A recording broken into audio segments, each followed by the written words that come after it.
Welcome to Qualify the Podcast. I'm your host, Hassan. Here with me, we have King Supa, TJ, the producer, the engineer, the musician, the digital creator. Before we get started, let's establish a few housekeeping rules. Please like and subscribe on YouTube. Guess what, folks? We're on all digital streaming platforms. I told you it was going to happen. So now you can find us on Apple, Amazon, Spotify, Stitcher, even Pandora.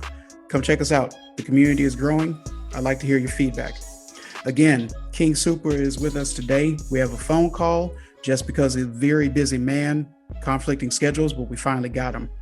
The reason why we're having this conversation today is because in the conversation I had off mic, it was so interesting the amount of information he was giving about a musician and the things that they need to know in terms of opening themselves up to being in the industry. It might be called fundamentals. It might just be the basic instructions that somebody needs to keep in mind in order to do good business and also to protect themselves on the back end. So as we were talking, I said, oh, whoa, wait a minute, stop. We got to get this recorded. I mean, this is, if you're comfortable with it, this is something that we would probably need to share with the public. And so here we are. So with that being said, let's do a little bit of background. King Supa, how you doing? All right. How about yourself? Good, man. Good. Finally able to lock this in. I'm happy for it. For sure. Let's give them a history lesson. How did you get started in music? Well, my first time getting into music, I was in kindergarten. I was 5 years old, and I joined a band. And the first instrument, the only instrument you could play at 5 years old was like this little plastic thing called the flutophone. So we all had to start out on those, and that was where I learned how to read music, sheet music. And from there, the first grade, when I was 6, that's when I actually was able to get a real instrument. And the crazy part about that is the first instrument that I bought was a trombone, but I couldn't even, my arms weren't long enough to play all the notes. So we ended up taking that back, and I got an alto saxophone, and I played that for 13 years, all the way up to college. So musician, again, asterisk point. That's the way we introduced it. That's giving you the qualifications. The man knows how to read music. He understands music. He's played instruments in regards to that. Yes. So that was your introduction into getting started in music, but then you evolved into an engineer and a producer. Yes, correct. So what's crazy is that, after I left TSU, I went to the military. And once I got to the military, I actually thought that I was going to be done for music for a while. And that wasn't the case.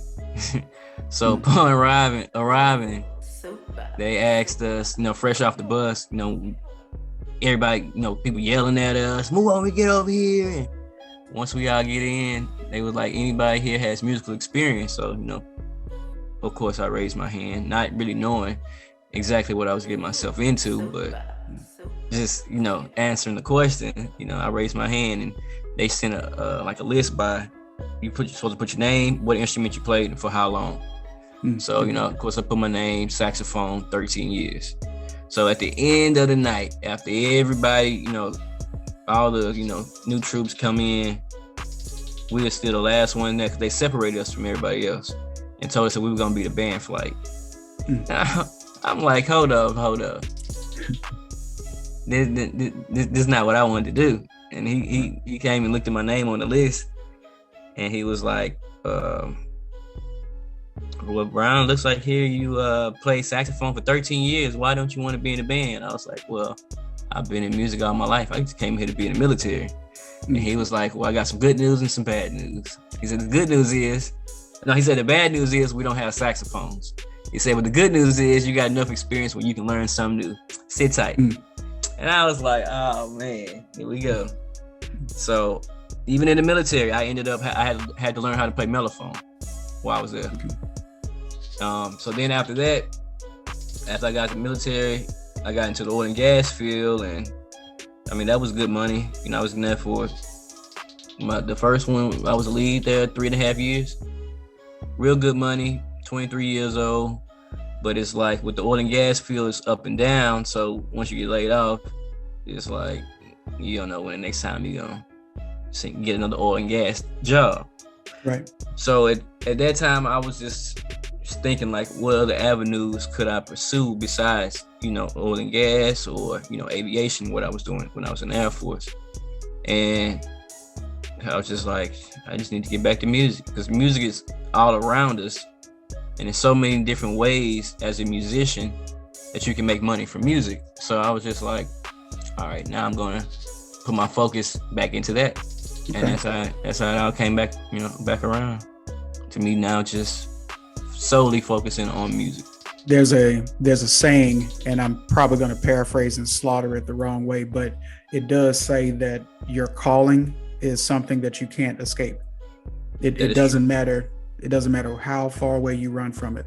If it comes back to you, or if you keep coming back to it, it's something that you're supposed to be doing. Correct. So I feel that. If you've been playing music for that long and couldn't even avoid it, even signing up for the service, still said, "Hey, go ahead and grab this. Go ahead and grab this bugle." Yeah, and gonna learn something new. Yeah, we're gonna teach learn today. Yeah, exactly. And for the folks listening, the mellophone is a bugle. I mean, just verbiage wise, mellophone is the practical, real term for what it is as an instrument, aka bugle. So making money in different ways with the music was part two, I think, of what interested me in having this conversation and us really making this a public, platform discussion. The first thing that interested me is the variation of opportunities in order to, I'm going to say protection, right? But it's really more like insulating the artist to make sure that they understand the avenues legally as well as business wise on how to conduct themselves when kind of going through the music industry. Yes. But also, of course, learning the ways to make the money and the different streams of income. Of course, that's important, especially in these days and times, because diversity matters the most. Mm-hmm. So before we dance into that, as an engineer and a producer, give me the kindergarten version of what the differences between those two are. With the engineering side, it's more of you being in the studio, working most of the time directly with the artist, and you usually the one that's recording the sessions for them, or tracking, what they'll say, tracking the sessions for artists. With engineering, you also have mixing and mastering. So after you have recorded a session, and sometimes the artists, they'll listen to the draft session and then they'll be like, okay, well, I want to change lyrics, or they want to change how the arrangement, of the song. So once that's all finalized, once you have the structure, the arrangement of the song finalized, the artist is satisfied with the lyrics and everything, then as an engineer also, you go into the mix and mastering phase. It was like the finalization, kind of like the icing on the cake for the track. Yeah, the engineer plays a big part. The producer side, usually the producer is the one who makes the beat. Now, obviously that's a big term as well, because producer, not only can you usually like make a beat, because that's also a separate topic too, beatmakers. Beatmakers just solely make beats, that's it. They don't do anything else but make beats.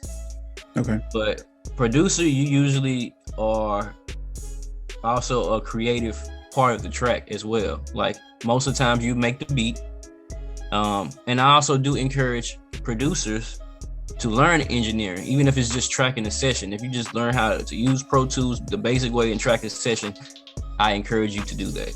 Because now if you're tracking the session, you also have part of the creative process, working side by side with the artist, kind of creating and molding like a direction for the track. Okay, so hold on.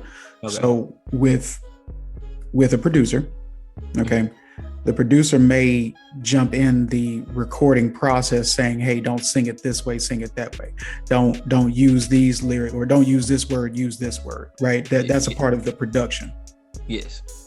Okay, versus produce the track. Yeah.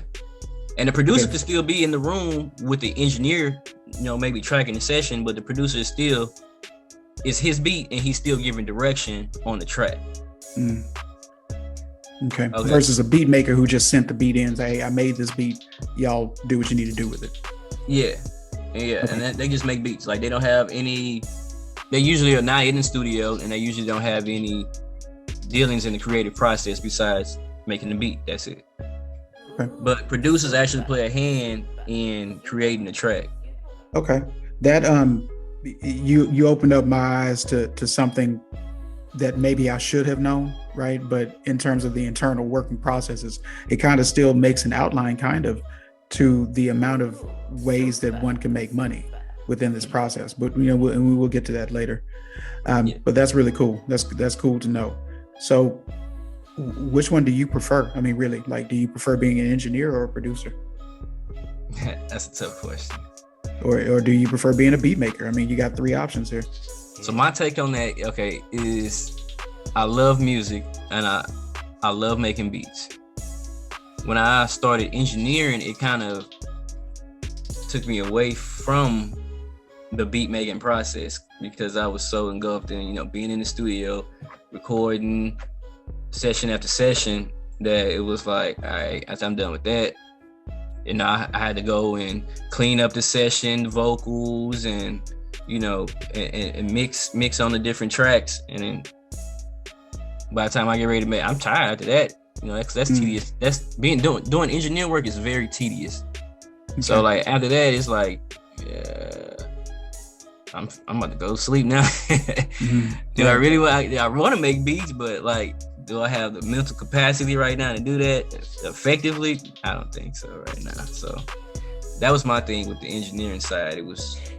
It took me away from making beats, which is what I really actually love, is the music part. But at the same time, I love seeing other artists in their creative modes, and if I can help them out through that process as well, then I'm there for it. But I really rather just make beats and do the producer side. The engineering side, I think I'd rather leave that to somebody else. But making the beats and actually being in the studio, helping produce the track, giving direction and everything like that, I'm fine with that. Even if I gotta have to track the session, I'm cool with tracking the session. That's really interesting you said that, because now the light bulb just went off in my head. What do I like more, right? Which is kind of why I brought that up to you, but in 3 tiers of it. So there's a director, right? So I'm creative director over a couple of different projects. And then I'm, clearly a photographer. Taking the photo would be the same as a beat maker, right? But the producer is the same as the director. And then the engineer would be, if you produced it, you directed it, it's all shot.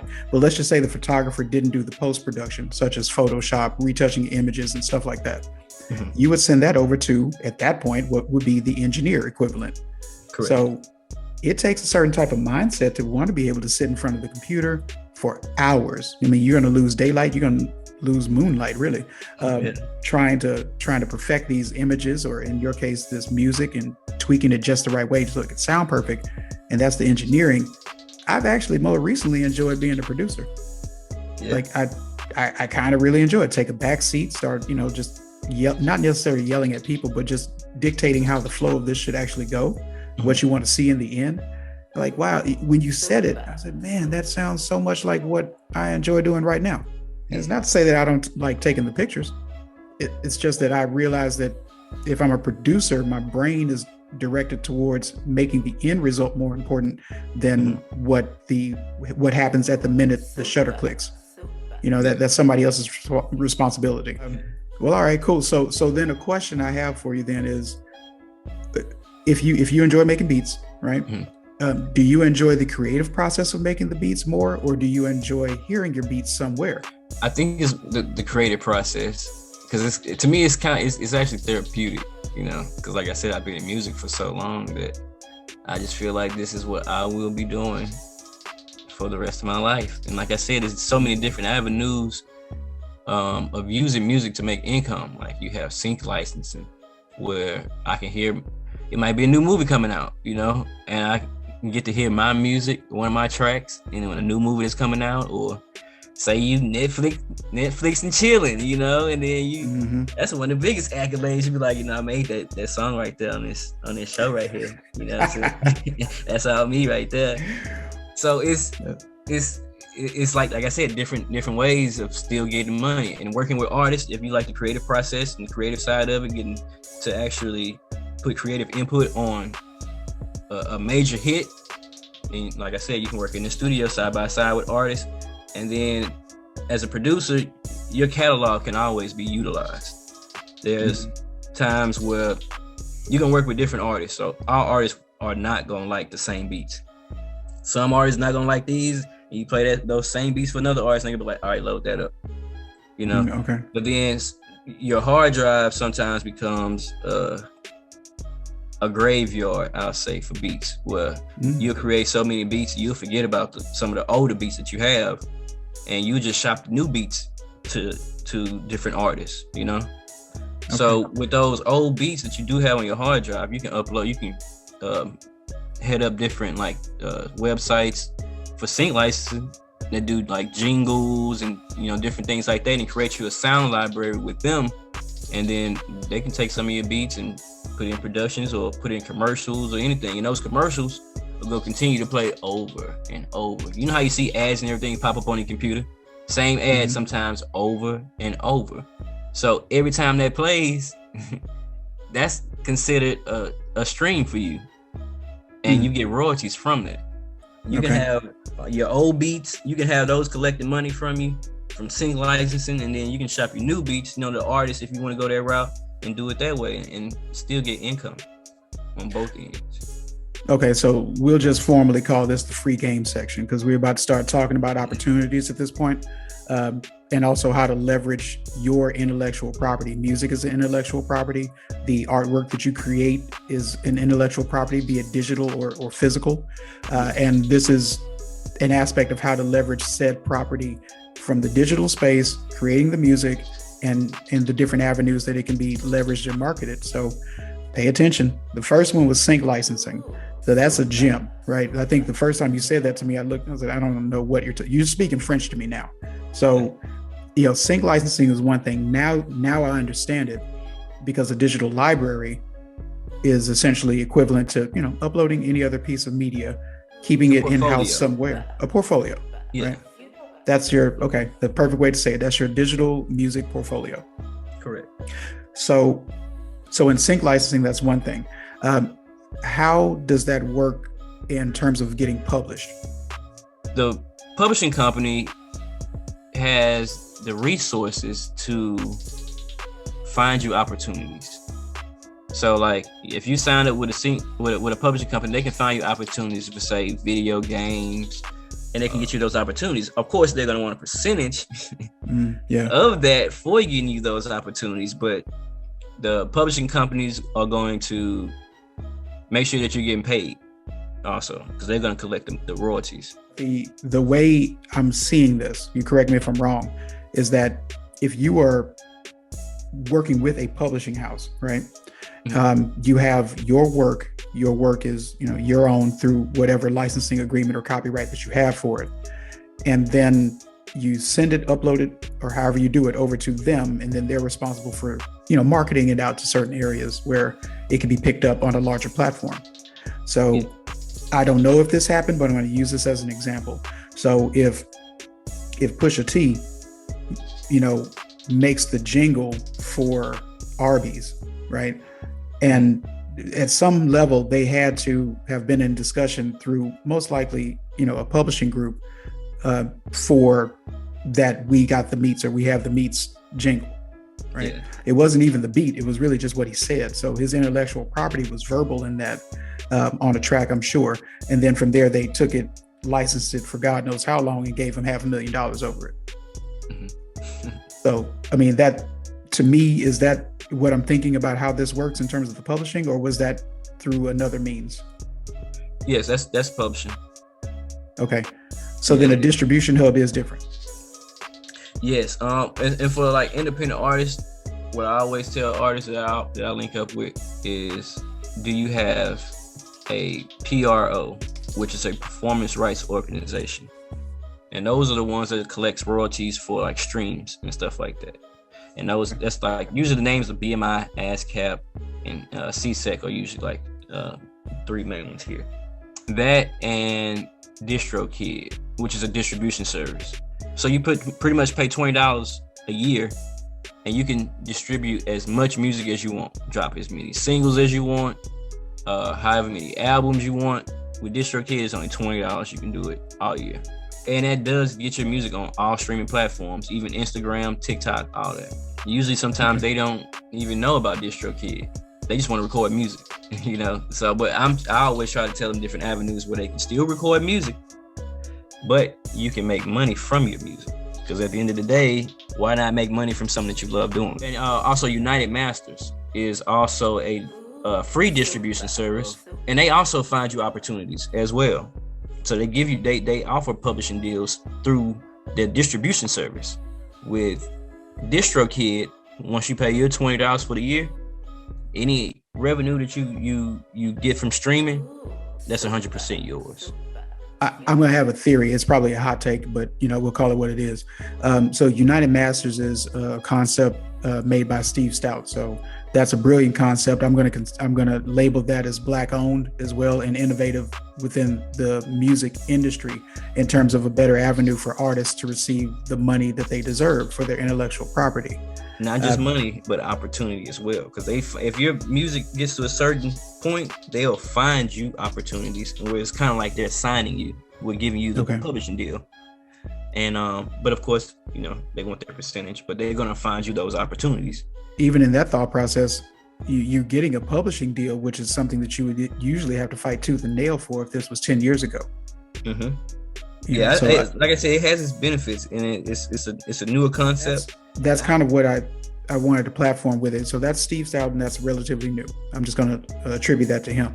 And then DistroKid, I don't know who made it. I mean, it might not even be US owned, but that in itself is an outlet. I'm going to imagine that one to be, in general, bigger in one aspect of distribution than what United Masters does.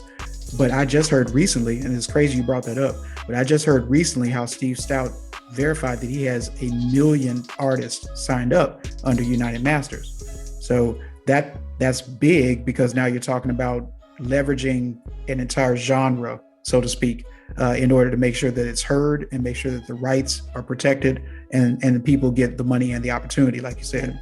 And I don't know if DistroKid goes that far. No, they don't. With DistroKid, like it's strictly a distribution service, to where all they doing is putting your music everywhere on all streaming platforms.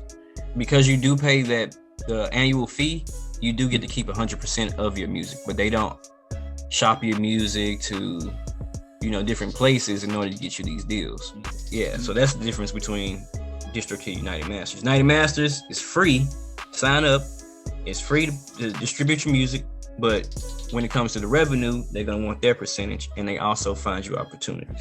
And so if a person if they just wanted to just straight create, because you remember we brought this conversation up because I was talking to an artist and it seemed as though they were in the I just want to make music mode versus not understanding what the background dealings, opportunities, or if anything is happening back there, what it actually is to be having full scope of your business. And I can understand it, because sometimes artists just want to art, they just want to create, as opposed to being in control of what's happening to the cents and dollars for what your intellectual property can garner. So when you brought this up, okay, this information is extremely important, and you're putting it out in very, very plain English, because I'd have to read 7 or 8 articles to get what you just told me in 20 minutes. Contracts, they gonna put the contracts too. That's gonna be complicated. You gotta learn how to read between those too when you're in the music. True. So yeah, and that's fine. We don't have to say everything today, but again, this is free game, and this is gems. I mean, it's jewels. Yes. So I summarized that sync licensing will be really good for a beat maker.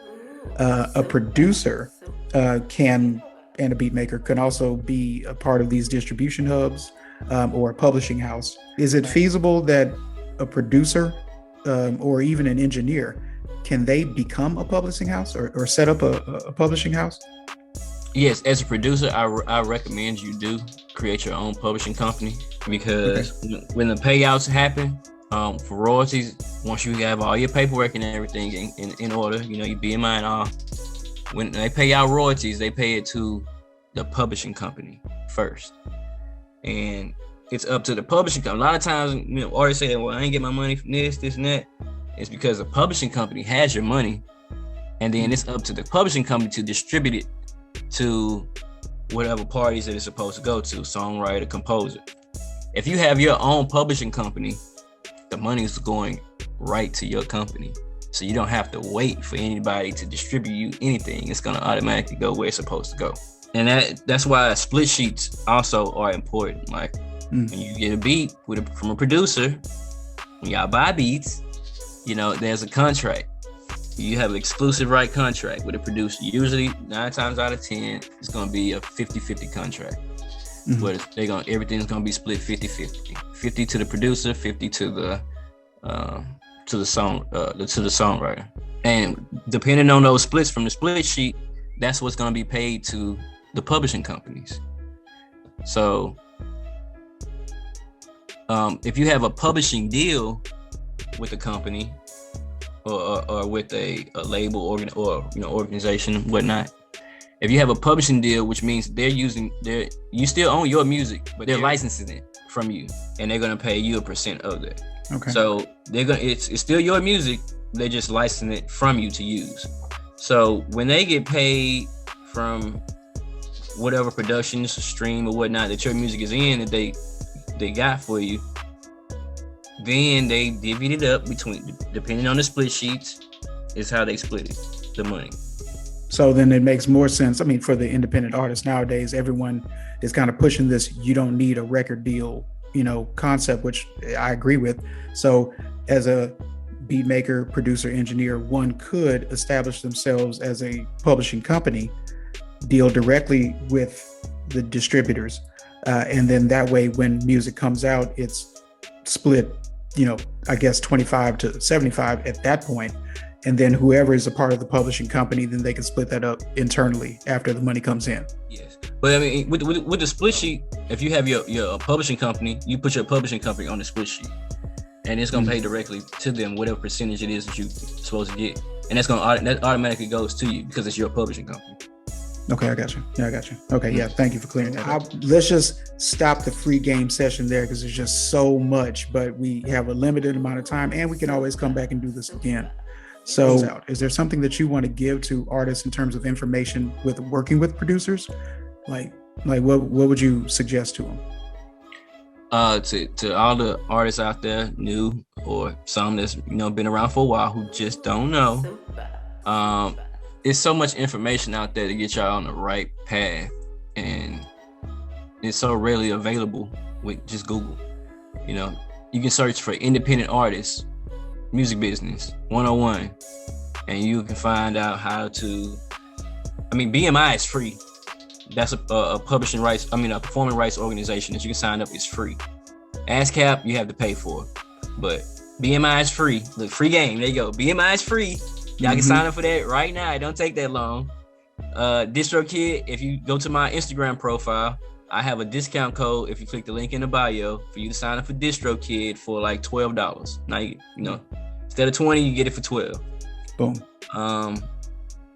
Those two things right there alone will help you get money, because one is going to distribute all your music to all streaming platforms, and the other is going to help you collect on that money. Yeah. Also, learn about split sheets. Stop getting beats off YouTube. Actually find a producer and link up with them, and build a relationship with the producer. Then and go from there and work with them. I think those are highly important. That's before you step in the door. Understand a little bit about what your possibilities are as an artist. Once you're in the door, understand how to work with that producer, because the split sheet's coming, and you just want to make sure that the money is right for everybody. Even if you're not the songwriter, now you got to split it up 3 ways. So just know what's coming when you see your paperwork. And if you don't know, ask somebody. Entertainment lawyer. Or get you an entertainment lawyer, or an IP lawyer at least. That was a whole lot of information, but I do want to do the diligence in making sure that people understand where to find you, how to locate you, where to find you, whatever information you want them to have. Just go ahead and throw it out there. All right. Well, all my social media names are the same. I'm at King Supa Beats, KINGSUPA BEATZ on Instagram, YouTube, Twitter, SoundCloud, BeatStars, Reverb Nation, Band Lab. Just search me on Google. They all pop up. And that's another thing, y'all. Search engine optimization. Boom. SEOs. Yes. I was about to say it. You want to be noticed? Y'all got to learn that too for marketing purposes. How do you say Google me if you can't Google me? Like you got to SEOs. Yeah, you got to have everything pop up on there. Once they Google it, all your credentials, all your music and everything, YouTube or wherever, Spotify, it'll all pop up, populate. You got to know that. Okay, so that is the information that we have for you in terms of the free game given today from the music industry. Artist level, the producer level, beat maker, if you want to call it that, as well as the engineer level. I wanted to start this off from a, we'll call it a novice level, because I don't make music, but I do understand that we need to sometimes speak with those qualified in order to do so. This is a perfect example. He gave you a lot of information today. I hope it was as helpful to you as it was in enlightening me. But again, this is Qualified the Podcast. Remember to like us on all DSPs and social media. Like and subscribe on YouTube. Put the comments in if you want. If you want to hear more conversations like this, feel free to put those in the comments. I'm listening. I'm watching. I'm liking it all. This is Hassan with Qualified the Podcast, and this has been King Supa giving you your free game for music.